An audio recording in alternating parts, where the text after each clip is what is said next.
الحمد لله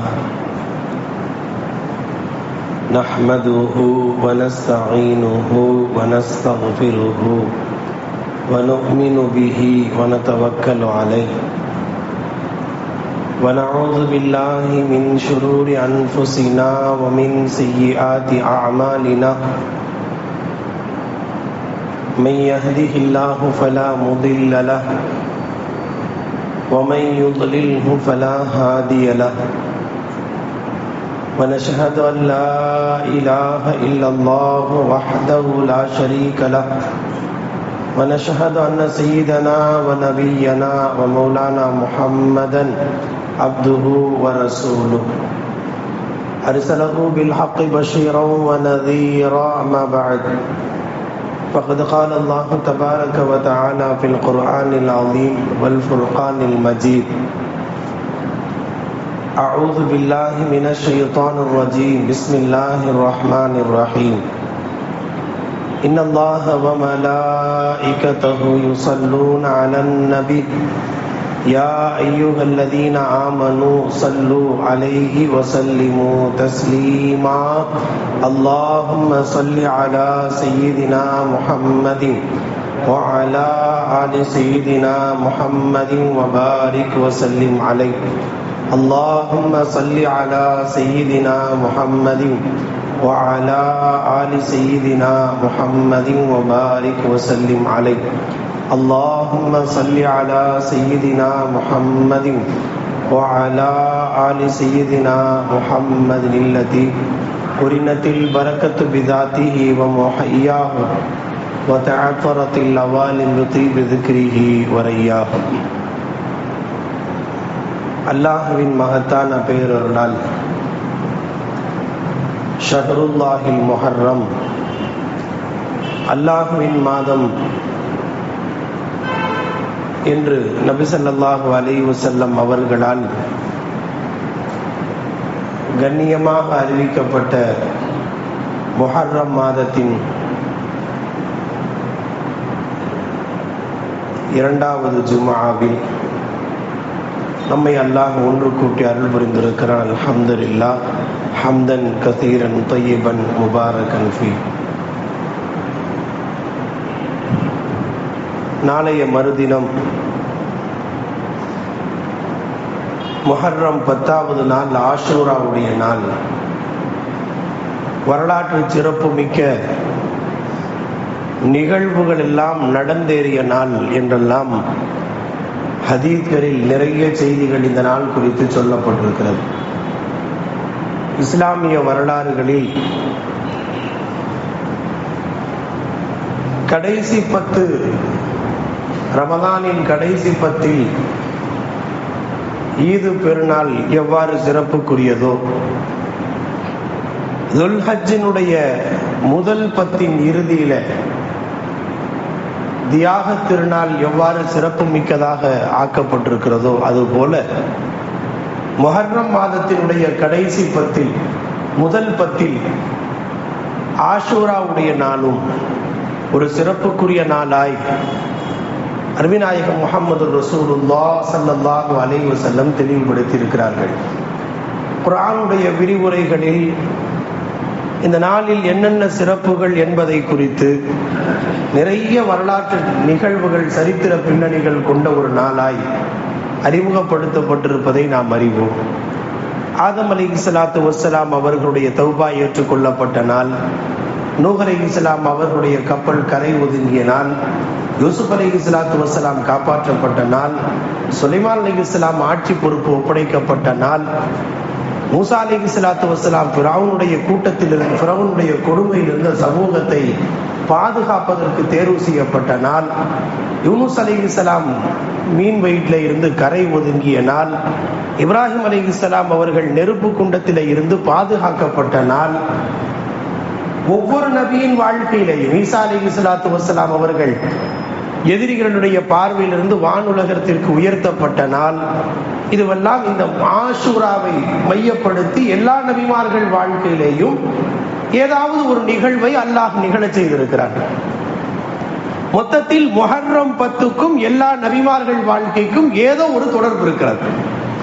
எல்லா நபிமார்கள் வாழ்க்கையிலேயும் ஏதாவது சில சோதனைகள் நடந்தேறி இருக்கிறது. அய்யூப் அலைஹிஸ்ஸலாம் அவருடைய சோதனை, அவர்களுக்கு கொடுக்கப்பட்ட நோய் நிவாரணம் பெறுவதற்கு இந்த நாளை அல்லாஹ் தேர்வு செய்திருக்கு. ஒவ்வொரு நபியின் வாழ்க்கையிலேயும் அவரவருடைய சூழலுக்கு ஏற்றார் போல என்னென்ன எதிரிகளுடைய அச்சுறுத்தலோ அல்லது வேறு ஏதாவது கோணத்தில் அவர்களுக்கு ஏற்படுகிற சோதனைகளோ, அந்த சோதனைகள்ல இருந்து விடுபடுவதற்காக இந்த முஹர்ரம் 10 ஆஷூராவுடைய தினத்தையே அல்லாஹு ஜல்லஷானஹு தஆலா காரணமாக்கி இருக்கிறார். இப்ப எல்லா நபிமார்கள் வாழ்க்கையிலையும் இந்த நாள் ஒரு சிறப்புமிக்க நாள் என்ற காரணத்தினாலும் ஸல்லல்லாஹு அலைஹி வஸல்லம் அவர்கள் மக்காவில் வாழ்ந்த காலத்திலேயும் அன்றைய குறைஷிகள், புகாரி உள்ளிட்ட நூல்கள் இடம்பெற்றிருக்கிற செய்தியின் அடிப்படையில் இந்த ஆஷூரா நாளிலே அந்த குறைஷிகள் கூட நோன்பு நோற்பார்கள். அவர்கள் தங்களுடைய பாவத்திற்கான பரிகாரமாய் நோன்பு நோற்ற செய்திகளை பார்க்க முடிகிறது. நபி ஸல்லல்லாஹு அலைஹி வஸல்லம் மதீனாவிற்கு வந்த பிறகு அங்கே யூதர்களும் நோன்பு நோக்கிறார்கள். ஏன் நோன்பு நோக்கிறீர்கள் என்று கேட்டார்கள். அப்போது எங்களுடைய மூசா அலைஹிஸ்ஸலாம் அவர்கள் கொடுங்கோலன் ஃபிரௌனிடமிருந்து பாதுகாக்கப்பட்ட நாள் இந்த நாள் என்ற காரணத்தினால் அந்த நாளில் நாங்கள் நோன்பு நோக்கிறோம் என்று சொன்ன செய்தியும், இதை கேட்ட முஹம்மது ஸல்லல்லாஹு அலைஹி வஸல்லம் நஹ்னு அஹக்கு பி மூசா மின்கும், மூசா அலைஹிஸ்ஸலாத்தை பின்பற்றுவதில் உங்களை விட நாங்கள் தான் தகுதி உள்ளவர்கள் என்று சொல்லிவிட்டு இந்த உம்மத்திற்கு நீங்களும் நோன்பு நோற்று விடுங்கள் என்று ஸல்லல்லாஹு அலைஹி வஸல்லம் சொன்னார்கள். அந்த அடிப்படையில் இந்த ஆஷூராவுடைய நாளில் நோன்பு நோக்கிற ஒரு வழமையை இந்த உம்மத்தின் நபி ஸல்லல்லாஹு அலைஹி வஸல்லம் ஏற்படுத்தினார்கள். அப்படியே மதீனாவின் தொடர்ந்தது. ஒரு கட்டத்தில் ரமலான் நோன்புக்கு முன்பாக இதுதான் கட்டாய நோன்பாக இருந்ததையும் ஹதீஸினுடைய குறிப்புகளில் காண முடிகிறது.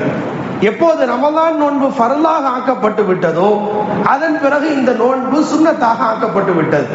அதன் பிறகு ஸல்லல்லாஹு அலைஹி வஸல்லம் சொன்னார்கள், எப்போதும் யூதர்களுக்கு ஒத்து போகுவதை விரும்பாதவர்கள், அருமை நாயகம் ஸல்லல்லாஹு அலைஹி வஸல்லம், யூதர்களுடைய நடைமுறை, அவர்களுடைய பாவனை, அவருடைய லைஃப் ஸ்டைல், அதிலிருந்து முஸ்லிம்கள் எப்போதும் வேறுபட்டு இருக்க வேண்டும். எப்போதும் யூதருக்கோ கிறிஸ்தவர்களுக்கோ முஷ்ரிக்குகளுக்கோ ஒத்து போக கூடாது. நம்முடைய சொல்லும் செயலும் எல்லா வகையிலும் வேறுபட்டு இருக்க வேண்டும், ஒரு தனித்துவமாக இருக்க வேண்டும் என்று ஸல்லல்லாஹு அலைஹி வஸல்லம் விரும்பினார்கள். அதனால் ஸல்லல்லாஹு அலைஹி வஸல்லம் சொன்னார்கள், அவங்களும் நோன்பு வைக்கிறாங்க, நாமளும் நோன்பு வைக்கிறோம், அது ஒத்து போகுவதை போன்ற ஒரு சூழல் வரக்கூடாது.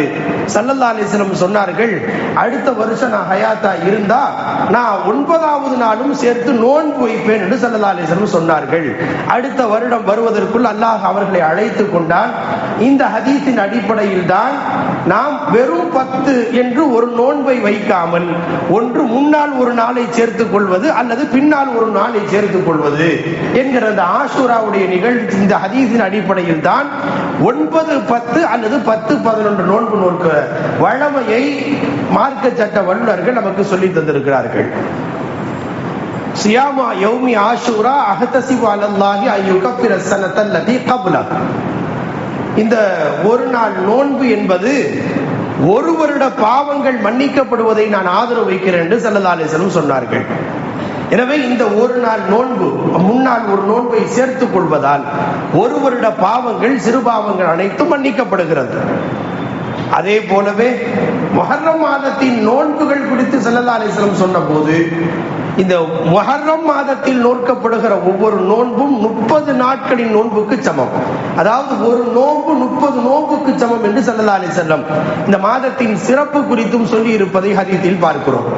மொத்தத்தில் ஒரு சிறப்பு மிக்க மின்ஹா அர்பஅத்துன் ஹுரும், 4 மாதங்கள் சிறப்பு என்று சொன்ன குர்ஆனுடைய அடிப்படையில் இந்த மாதம் மிகவும் கண்ணியமான சங்கை மிக்க மாதம். அந்த மாதத்தினுடைய ஆஷூராவை நாம் நாளைய மறுதினம் எதிர்கொள்ள இருக்கிறோம். எனவே நாளையும் நாளைய மறுதினமும் நோன்பு நோற்பதற்கான சூழல்களை நாம் ஏற்படுத்திக் கொள்ளும். அதற்கு தௌஃபீக் செய்வானாக. அடுத்த செய்தியாக, எல்லா நபிமார்கள் வாழ்க்கையிலேயும் ஆஷூரா தினத்தன்று நபி ஸல்லல்லாஹு அலைஹி வஸல்லம் அவர்களை விடுத்து எல்லா நபிமார்கள் வாழ்க்கையில் 1.25 லட்சம் நபிமார்கள் வந்த வரலாற்று குறிப்பின் அடிப்படையில் எல்லா நபிமார்கள் வாழ்க்கையிலும் ஏறக்குறைய இந்த ஆஷூராவுடைய தினத்தன்று ஏதாவது ஒன்று நடந்திருக்கிறது அல்லவா? அப்படியானால் நபி ஸல்லல்லாஹு அலைஹி வஸல்லம் அவர்களுடைய வாழ்க்கையில் முஹர்ரம் 10 அன்று ஏதாவது இது போன்ற வெற்றியோ அல்லது சிறப்பு மிக்க நிகழ்வோ நடந்ததா என்று வரலாற்றின் ஆய்வின் அடிப்படையில் யோசித்து பார்த்தால் நபி ஸல்லல்லாஹு அலைஹி வஸல்லமுடைய நேரடி வாழ்க்கையின் தொடர்பில் முஹர்ரம் 10 அன்று நிகழ்ந்ததாக எந்த தடையும் இல்லை. ஒரே ஒரு செய்தி இருக்கிறது, நபி ஸல்லல்லாஹு அலைஹி வஸல்லமுடைய குடும்பத்தினரின் தொடர்பில் இந்த ஆஷூராவுடைய தினத்தன்று கர்பலா என்கிற ஒரு துயரமான நிகழ்வு நடந்ததை நாம் பார்க்க முடிகிறது. எல்லா நபிமார்கள் வாழ்க்கையிலேயும் அவர்களுடைய வாழ்க்கையில ஒரு எதிரியிடமிருந்து பாதுகாக்கப்பட்டது, அவர்களுடைய சோதனையில இருந்து விடுவிக்கப்பட்டது, இப்படியெல்லாம் நடந்திருக்கிறது அல்லவா? ஸல்லல்லாஹு அலைஹி வஸல்லம் வாழ்க்கையிலே மட்டும் ஏன் இப்படி ஒரு நிகழ்வு நடந்தேறவில்லை என்றொரு கேள்வி. நபி ஸல்லல்லாஹு அலைஹி வஸல்லம் குடும்பத்தினரின் தொடர்பில் மட்டும் இந்த நாளில் ஏன் இப்படி ஒரு நிகழ்வு நடந்தது என்பது இன்னொரு கேள்வி. இதில் பல்வேறு சூட்சுமங்கள் மறைந்திருக்கிறது. வெளிநிலையில் பார்த்தால் ஒரு துயரமான நிகழ்வு என்பதில் சந்தேகம் இல்லை. ஆனால் அல்லாஹு ஜல்ல ஷானஹு தஆலாவுடைய திட்டம் வேறு மாதிரியானது. அல்லாஹ் ஒரு விஷயத்தை செய்கிறான் என்றால் அதில் ஏதோ ஒரு நுட்பத்தை அல்லாஹ் மறைத்து வைத்திருப்பான். புறச்சூழ்நிலைகளை அடிப்படையாக வைத்து மட்டுமே ஏன் இப்படி எல்லாம் நடக்குது, ஏன் இப்படி செஞ்சிருக்கலாமே, அது அப்படி செஞ்சிருக்கலாமே, நம்ம கருத்தை நாம் பேசுவதால் ஒன்றும் ஆகிவிடப் போவதில்லை. இப்போது நாம் உலகத்தின் நடப்பை யோசித்து பாருங்களேன். ஏன் ஈரானுக்கு எல்லாம் அரபு நாடு கொஞ்சம் சப்போர்ட் பண்ணிருக்கலாமே, இவங்க எல்லாம் சேர்ந்து ஒன்னா அடிச்சா இவங்க எல்லாம் காலியா போயிடுவானே. நம்முடைய அறிவின் அடிப்படையில் எவ்வளவு விஷயங்களை பேசிக் கொள்ளலாம். இதில் என்ன நுட்பம் மறைந்திருக்கிறது என்பதை அல்லாஹ் ஒருவன் மட்டுமே நன்கறிந்தவன். அவன் வல்லமை மிக்கவன். ஒட்டுமொத்த உலகத்தின் அரபு நாடுகளுக்கு மத்தியில் ஒரு குட்டி நாடு ஏன் இப்படி நடக்குது என்பதை, அதன் சூட்சுமத்தை அல்லாஹ் இன்றும் வெளிப்படுத்தலாம், பிறகும் வெளிப்படுத்தலாம். அந்த வெளிப்படுத்துகிற அந்த நாளை தான் உலக மக்களே, உலகத்தின் இஸ்லாமிய சமூகம் எதிர்பார்த்துக் கொண்டிருக்கிறது. நல்ல சூழல்களை அல்லாஹ் ஏற்படுத்தி அன்புரிவானாக. அன்பானவர்களே, பொதுவாக ஹஜ்ரத் ரசூலுல்லாஹி ஸல்லல்லாஹு அலைஹி வஸல்லத்தினுடைய பேரப்பிள்ளையின் நிகழ்வில் கர்பலாவை குறித்து வெளிப்புற சூழ்நிலைகளை அடிப்படையாக வைத்து நமக்கு துக்கமாக துயரமாக தெரிந்தாலும் அதில் என்ன நுட்பம் மறைந்திருக்கிறது என்பதை குறித்து சற்று இந்த நாளின் தொடர்பில் நாம் லேசாக யோசித்து பார்க்க வேண்டிய கடமை இருக்கிறது. ஸல்லல்லாஹு அலைஹி வஸல்லம் அவர்கள் தன்னுடைய மறைவுக்கு முன்பாக அறிவிப்பு செய்திருந்தார்கள், அல் ஹிலாஃபத்து பாதி ஸலாஸுன ஸனா, எனக்கு பிறகு ஹிலாஃபத் என்கிற அந்த மக்கள் ஆட்சி 30 ஆண்டுகள் என்று ஸல்லல்லாஹு அலைஹி வஸல்லம் சொல்லி சென்றார்கள். 30 ஆண்டுகள். அந்த அடிப்படையில் ஸல்லல்லாஹு அலைஹி வஸல்லம் மறைவுக்கு பிறகு முதல் 2.5 வருடங்கள் ஹஜ்ரத் அபூபக்கர் சித்திக் ரலியல்லாஹு அன்ஹு அவருடைய ஆட்சி பொறுப்பு. ரசூலுல்லாஹ் அபூபக்கர் ரலியல்லாஹு அன்ஹுடைய அந்த பொறுப்பு நிறைவு செய்யப்படுகிற தருணத்தில் ஹஜ்ரத் உமர் ரலியல்லாஹு அன்ஹு அவர்களை பொறுப்பிலே அமர்த்தப்படுகிறது. அவர்களுடைய ஒரு 10 ஆண்டு கால ஆட்சி அவர்களுக்கு பிறகு நடக்கிறது. அதன் பிறகு எல்லோருமாய் சேர்ந்து பைஅத் செய்து உஸ்மான் ரலியல்லாஹு அன்ஹு அவர்களை ஆட்சி பொறுப்பில் அமர்த்துகிறார்கள். அதில் ஒரு 12 ஆண்டுகள் கடந்து விட்டது. அபூபக்கர் ரலியல்லாஹு 2 வருஷம், உஸ்மான் ரலியல்லாஹு 10 வருஷம், உஸ்மான் ரலியல்லாஹு 12 வருஷம். உஸ்மான் ரலியல்லாஹு அன்ஹு அவர்களை கலகக்காரர்கள் எல்லாரும் சேர்ந்து அவர்களை கொலை செய்கிறார்கள், ஷஹீதாக்குகிறார்கள். இதுவெல்லாம் ஒரு நீண்ட வரலாற்றின் நிகழ்வு. அதில் கருத்து முரண்பாடுகள், அதை புரிந்ததில் ஏற்பட்ட மிஸ் அண்டர்ஸ்டாண்டிங் என்று கூட நாம் சொல்லிக் கொள்ளலாம். ஆக மொத்தத்தில் உஸ்மான் ரலியல்லாஹு அன்ஹுடைய ஷஹீதுக்கு பிறகு இஸ்லாமிய உலகில் ஒரு பெரிய பிரம்மாண்டமான குழப்பம் ஆங்காங்கே தலைவிரித்தாடுகிறது. அந்த சமூகத்தில் யாரை பொறுப்பில் அமர்த்துவது என்கிற போது எல்லோருமாய் சேர்ந்து ஹஜ்ரத் அலி ரலியல்லாஹு அன்ஹு அவர்களை பொறுப்பில் அமர்த்துகிறார்கள். தலைநகரை மதீனாவில் வைத்து ஆட்சி பொறுப்பை நிகழ்த்துவதில் ஏற்பட்ட சில நடைமுறை சிக்கல்களால் ஒட்டுமொத்த இஸ்லாமிய சாம்ராஜ்யத்தின் தலைநகராய் அதுவரை மதீனா இருந்தது, தலைநகரை கூஃபா நகரத்திற்கு மாற்றுகிறார்கள் அலி ரலியல்லாஹு அன்ஹு. அப்போது கூஃபா நகரத்தில் இருந்து இஸ்லாமிய சாம்ராஜ்யம் ஒட்டுமொத்த பரவலாய் ஆட்சி செய்து நடந்து கொண்டிருக்கிறது. ஒரு கட்டத்தில் ஒரு 5.5 ஆண்டுகள் ஆட்சி செய்கிற அலி ரலியல்லாஹு அன்ஹு அவர்களும் கொலை செய்யப்படுகிறார்கள், ஷஹீதாக்கப்படுகிறார். இப்போது யார்? இப்போது நபி ஸல்லல்லாஹு அலைஹி வஸல்லம் 30 ஆண்டுகள் என்று ஏற்கனவே முன்னறிவிப்பு செய்திருந்தார்கள். கிட்டத்தட்ட அந்த 30 ஆண்டுகளுக்கான நெருக்கம் ஏற்படுகிறது. அதன் பிறகு என்ன ஏற்படுகிறது? இதை பற்றி ஒரு சரியான தடுமாற்றம் முஸ்லிம் சமூகத்தில் ஏற்படுகிறது. என்ன செய்வது? இப்படியே ஒரு சில மாதங்கள் கழிகிறது. எல்லோருமாய் சேர்ந்து இமாம் ஹசன் ரலியல்லாஹு அன்ஹு ரசூலுல்லாஹி ஸல்லல்லாஹு அலைஹி வஸல்லம் மூத்த பேரர் ஃபாத்திமா ரலியல்லாஹு அன்ஹா அவருடைய ஈரல் குலை துண்டு. அவர்களை எல்லோருமாய் சேர்ந்து பைஅத் செய்து அவர்களை பொறுப்பிலே அமர்த்துகிறார்கள். ஒரு சில 3 மாதங்கள் 4 மாதங்கள் தொடர்கிறது. ஒரு பக்கம் ஹசன் ரலியல்லாஹ், மறுபக்கம் முஆவியா ரலியல்லாஹ் ஒரு தகுதி மிக்கவர் என்பதாய் எல்லோருமாய் சேர்ந்து மறுபக்கம் இன்னொரு பக்கம் அவர்கள் தலைவராக நியமிக்கப்படுகிறார்கள். இஸ்லாமிய சமூகத்தில் 2 தலைவர் என்கிற ஒரு பெரிய சூழல் அப்போதுதான் ஏற்படுகிறது.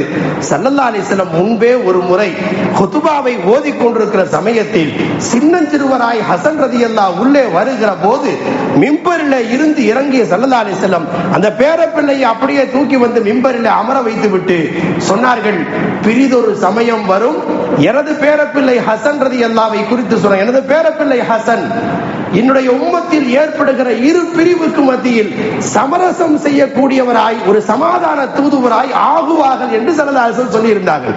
எப்போதோ சொன்ன அந்த முன்னறிவிப்பு அப்போது நடந்திருக்கிறது. சொன்னார்கள், ஒரே சமூகத்திற்குள், ஒரு உம்மத்திற்குள் இதுவரை இந்த உம்மத்தினுடைய வாள் இஸ்லாமின் எதிரியை தாக்குவதற்காகத்தான் வாள் பயன்படுத்தப்பட்டது. ஒரே உம்மத்தில், ஒரு உம்மத்தில் 2 பிரிவினராய் பிரிந்து ஒருவரை ஒருவர் வீழ்த்திக் கொள்வது, ஒரு முஸ்லிம் இன்னொரு முஸ்லிமை கழுத்தை சாய்க்க நினைப்பதும் வெட்ட நினைப்பதும் அது சமூகத்தில் உகந்தது அல்ல. எனவே ஒரு தலைமையின் கீழ் நாம் ஒன்று விடுவோம், எனக்கு பைஅத்தும் எனக்கும் ஹிலாபத்தும் தேவையே இல்லை என்று ஹசன் ரலியல்லாஹு முஆவியா ரலியல்லாஹு அன்ஹுவுடைய பொறுப்பிலே ஒப்படைத்து விடுகிறார்கள். இந்த சமூகத்தை 2 பிரிவாய் 2 கூறாய் பிரிப்பதை ஒருபோதும் அனுமதிக்காத ஹசன் ரலியல்லாஹு ஏற்கனவே ஸல்லல்லாஹு அலைஹி வஸல்லம் சொல்லி இருந்த அந்த முன்னறிவிப்பின் அடிப்படையில் 2 பிரிவையும் ஒன்றாய் சேர்த்து ஒரு தலைமையில் முஆவியா ரலியல்லாஹு பொறுப்பிலே ஒப்படைக்கிறார்கள். முஆவியா ரலியல்லாஹுடைய ஆட்சி நடந்து இருக்கிறது. அதன் பிறகுதான் இந்த சமூகத்தில் ஒரு பெரிய குழப்பம் ஏற்படுகிறது. அவர்களுக்கு பிறகு ஆட்சி பொறுப்புக்கு யசீது வருகிறார்.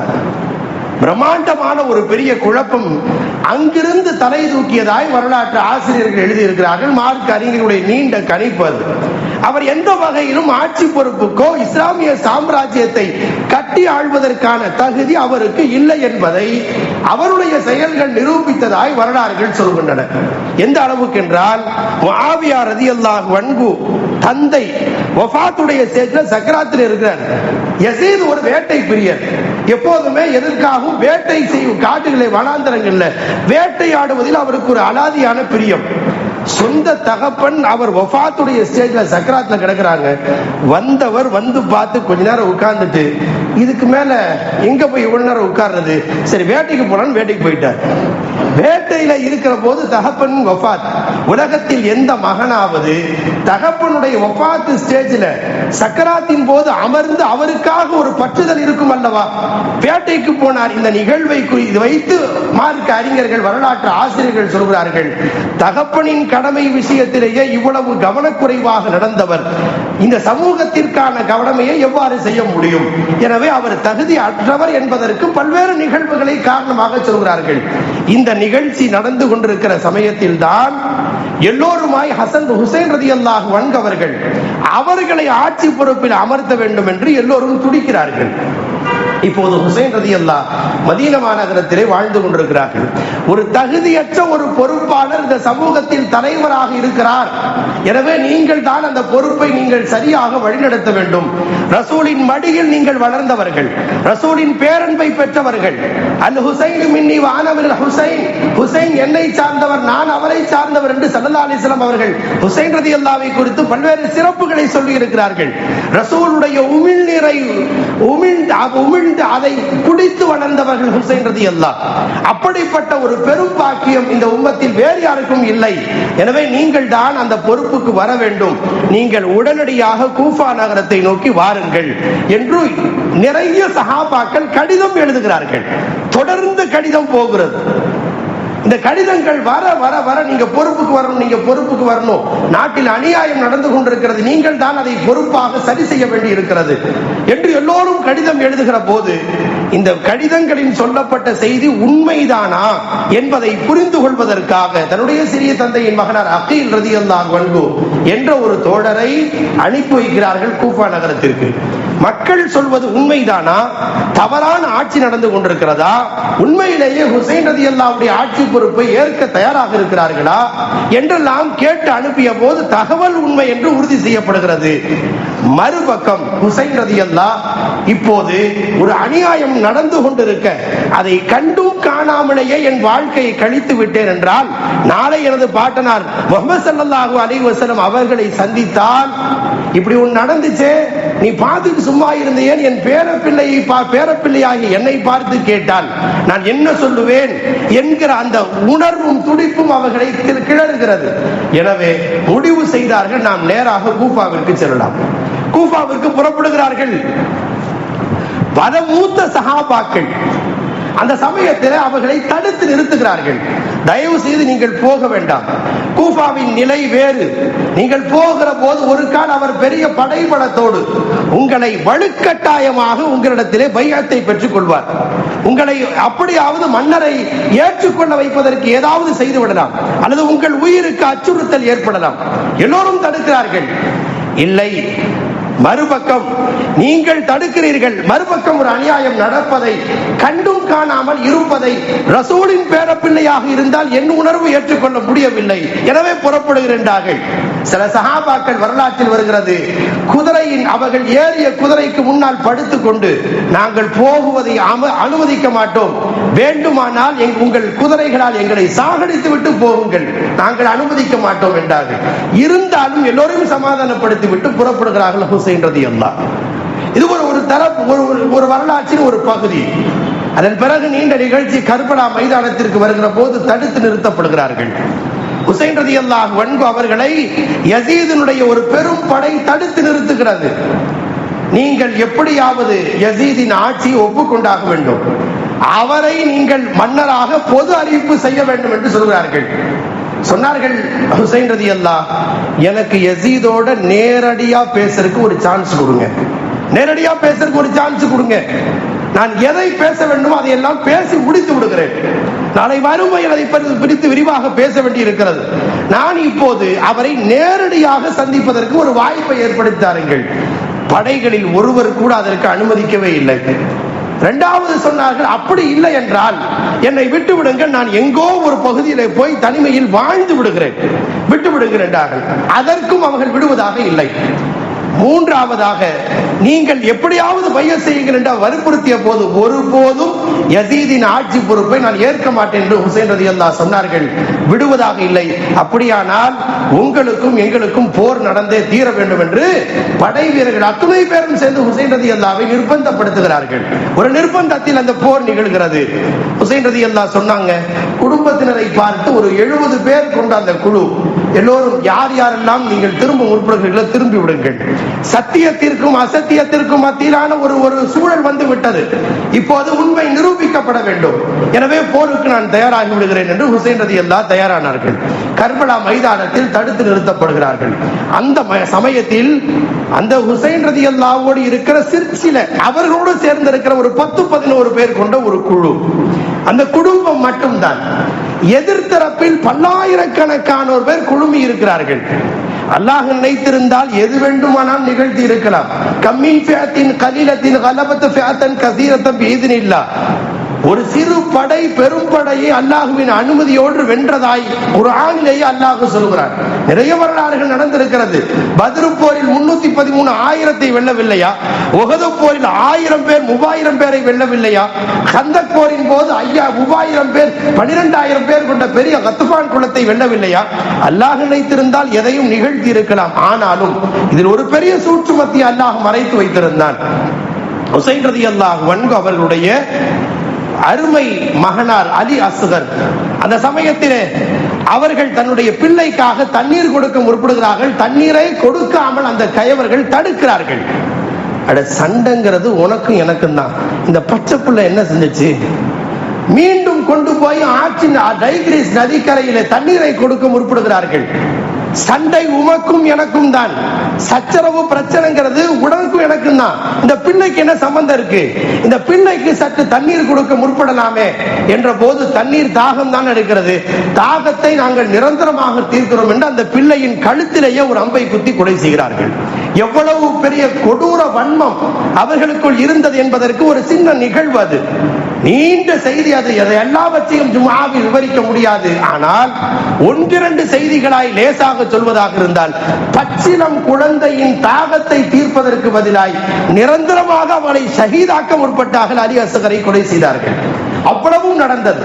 கடைசியாய் வெள்ளிக்கிழமை நாள் முஹர்ரம் 10 ஹஜ்ரத் உமர் ஹுசைன் ரலியல்லாஹு அன்ஹு அவர்கள் தொழுகைக்காக தக்பீர் கட்டி தொழுகிற போது சஜிதாவிற்கு சென்ற நேரம் பார்த்து அவர்களை குத்தி கொலை செய்யப்படுகிறார்கள். அத்தோடாவது விட்டிருக்கலாம் அந்த கைவர்கள். எவ்வளவு மோசமாக வன்மமாக அந்த கொடூரமான காட்சி அமைந்து விட்டது என்றால், ரசூலுல்லாஹி ஸல்லல்லாஹு அலைஹி வஸல்லம் பேரப்பிள்ளை, அருமைநாயகத்தினுடைய மடியில் வளர்ந்தவர், ரசூலுல்லாஹி ஸல்லல்லாஹு அலைஹி வஸல்லம் அவர்களால் முன்னறிவிப்பு செய்யப்பட்டவர். அவர்களை பிரியப்பட்டால் அவர் என்னை பிரியப்பட்டதை போல், மன்னஹப்பல் ஹஸன் வல் ஹுசைன், யார் ஹசன் ஹுசைன் ரலியல்லாஹு இருவரை பிரியப்பட்டால் ஃபகத் அஹப்பனி, அவர் என்னை தான் பிரியப்படுகிறார் என்று அருமைநாயகம் ஸல்லல்லாஹு அலைஹி வஸல்லம் சொல்லப்பட்டவர்கள். அவர்களை வைத்து இந்த உம்மத்தில் எவ்வளவோ கண்ணியம் செய்ய வேண்டி இருக்கிறது. அப்படிப்பட்ட அருமைநாயகத்தினுடைய பேரப்பிள்ளையை கொலை செய்ததோடு கடமை முடிஞ்சு போச்சு. கடமை அவர்களுக்கும் இவர்களுக்கும் சச்சரம் முடிஞ்சு போச்சு இல்லையா? அவங்கள பைய செய்ய முடியாது, முடிஞ்சு போச்சு. ஆனால் விடவில்லை. எவ்வளவு கொடூரம் நடந்தது என்றால், ஹுசைன் ரலியல்லாஹுடைய புனிதமான சிரசு தலையை தனியாக அறுத்தெடுத்தார்கள். எவ்வளவு வன்மம் அங்கே இருந்திருக்கும். தனியாக அறுத்தெடுத்ததோடு அவர்கள் முடிவதில்லை, அதையும் கடந்து எவ்வளவு கொடூரமாக நடந்து கொண்டார்கள் என்றால், 8 குதிரைகளை அவர்களுடைய புனிதமான அந்த உடம்பின் மீது மிதிக்க வைத்து ஒரு சதை துண்டு கூட அங்கே மிஞ்ச முடியாத அளவுக்கு, எலும்பு கூட மிஞ்ச முடியாத அளவுக்கு கொடூரமாய் தடயமே இல்லாமல் அழித்து விட்டார்கள். எவ்வளவு கொடூரம்! இதை கேட்பதற்கே நமக்கு இப்படி இருக்கு. எவ்வளவு வன்மமாக நடந்திருக்கும் அது. இப்போ ஒரு கேள்வி என்னன்னா, ரசூலுல்லாஹி ஸல்லல்லாஹு அலைஹி வஸல்லம் பேரப்பிள்ளைக்கு நடக்கிறத ரசூலுல்லாஹ் மனசு தாங்கிக்குமா? அது அல்லாஹ் ஏன் இதை பார்த்து கொண்டிருந்தானே இல்லையா? ஏன் இதை இப்படி எல்லாம் அனுமதித்தான்? ஏன் இப்படி எல்லாம் நடந்தது? ரசூலுல்லாஹி ஸல்லல்லாஹு அலைஹி வஸல்லம் பேரப்பிள்ளை உடல் முழுக்க சிதைத்தார்கள். சிதைத்தது மட்டுமல்லாமல் மன்னரிடத்திலே பரிசு பெறணும்னு அந்த தலையை வாளிலே முனையிலே சொருகி எல்லோரும் முன்னால் எடுத்து சென்றார்கள். இதுவெல்லாம் வரலாற்றில் ஒரு கரும்புள்ளியான ஒரு நிகழ்வு. வரலாற்றில் இன்னும் நிறைய கொடூரங்கள் அதை பற்றி பேசப்பட்டிருக்கிறது. நாம் சுருக்கமாக ஒரு செய்தி நினைவுபடுத்துகிறோம். இவ்வளவு நடந்துச்சு. இப்ப அல்லாஹு ஜல்ல ஷானஹு தஆலா ஏன் இப்படி ஒரு நிகழ்வை ஏற்படுத்தினான்? ஏன் இப்படி நடந்தது? இதை குறித்து நாம் நிறைய வரலாற்று ஆசிரியர்கள் ஒரு செய்தியை சொல்கிறார்கள். பொதுவாக அல்லாஹ் ஒரு நிகழ்வை ஏற்படுத்துகிறான், ஒரு பேராபத்து பேரபாயம் நடக்கிறது என்றால் அதில் ஏதேனும் ஒரு நுட்பத்தை மறைத்து வைத்திருப்பான். அது என்னவென்றால், பல்வேறு காரணங்களை சொல்லி இருக்கிறார்கள். அந்த காரணங்களில் ஒரு காரணம் என்னவென்றால், ஸல்லல்லாஹு அலைஹி வஸல்லமுடைய துவக்க காலத்தில் ஜிஹாத் என்பது தவிர்க்க முடியாத ஒரு அம்சமாக மாறி போனது. அதன் காரணமாக பத்ர், உஹது, கந்தக், ஹுதைபியா, ஃபத்ஹ் மக்கா, தபூக் போர், ஹைபர் போர் என்று தொடர்ந்து போர்களை சந்திக்க வேண்டிய சூழலுக்கு இஸ்லாமிய சமூகம் தள்ளப்பட்டது. எதிரிகள் அவர்களாக வந்து வழிய இந்த சமூகத்தை அழைத்ததால் ஜிஹாதுக்கு திரும்ப வேண்டி ஏற்பட்டதால் 50 கடமைக்கு பிறகு ஜிஹாத் ஒரு முக்கியமான கடமையாக ஆனது. ஜிஹாது செய்து ஒரு கட்டத்தில் ஜிஹாதின் மீது ஒரு ஆர்வமே ஏற்பட்டு விட்டு இந்த சமூகத்தில். ஏனென்றால் ஜிஹாது செஞ்சா நிறைய நன்மை, ஜிஹாதுல ஷஹீதான நமக்கு சொர்க்கம் கிடைக்கும். ஜிஹாதின் மூலமாக ஒரு தரப்பு மறுமையின் நன்மை, மறுதரப்பில் ஒவ்வொரு ஜிஹாதிலையும் கலந்து அந்த ஜிஹாது முடிகிற போது முஸ்லிம் சமூகத்திற்கு வெற்றி கிடைக்கும் அல்லவா? வெற்றி கிடைத்து விட்டால் எதிரிகள் தரப்பில் இருக்கிற எல்லா பொருளும் இவங்களுக்கு கிடைத்துவிடும். கனிமத் என்று அதற்கு பெயர். குர்ஆன்ல அதை பற்றி விரிவாக சொல்லப்பட்டிருக்கு. ஒரு எதிரி வெல்லப்பட்டு விட்டான், கொல்லப்பட்டு விட்டான், அவர்கள் தோல்வி அடைந்து விட்டார்கள் என்றால் எதிரிகள் விட்டு சென்ற பொருள்கள் இருக்கிறது அல்லவா, அதையெல்லாம் எல்லோரும் பிரித்துக் கொள்வார்கள். அது ஆடாக இருக்கலாம், ஒட்டகமாக இருக்கலாம், அணிகலன்களாக இருக்கலாம், எல்லாத்தையும் பிரிச்சுருவாங்க. இப்ப எல்லாம் காசு பணங்கள் செல்வங்கள் அதுவரை இல்லாமல் வெறும் வறுமையின் பிடியில் இருந்த அன்றைய தோழர்களுக்கு கொஞ்சம் கொஞ்சமாக ஜிஹாது நடந்து செல்வம் குவிய ஆரம்பித்தது அல்லவா? செல்வம் அது வேலையே செஞ்சிருச்சு.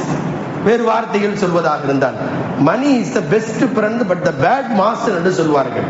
செல்வம் அது சிறந்த நண்பன் தான், ஆனால் அது ரொம்ப ரொம்ப கெட்ட தலைவன் என்று சொல்வார்கள். அப்படித்தான் லிகுல்லி உம்மத்தின் ஃபித்னத்துன் வ ஃபித்னத்து உம்மத்தி அல் மால். எல்லா சமூகத்திற்கும் ஒரு சோதனை இருந்தது. என் சமூகத்திற்கான சோதனை பொருளாதாரம், செல்வம் என்றார்கள் ஸல்லல்லாஹு அலைஹி வஸல்லம். செல்வம் யாரை எப்படி கவிழ்க்கும் என்றே சொல்ல முடியாது. கொஞ்சம் கொஞ்சமாக செல்வம் குவிய ஆரம்பித்த உடனே செல்வத்தின் மீது இயல்பாகவே ஒரு ஈர்ப்பு இந்த சமூகத்தில் ஏற்பட ஆரம்பித்து விட்டது. எனவே ஜிஹாது போதும் என்று சொன்னாலும் விடுவதற்கு தயாராக இல்லை. அப்படிப்பட்ட ஒரு நிர்பந்தம் ஏற்படுகிறது.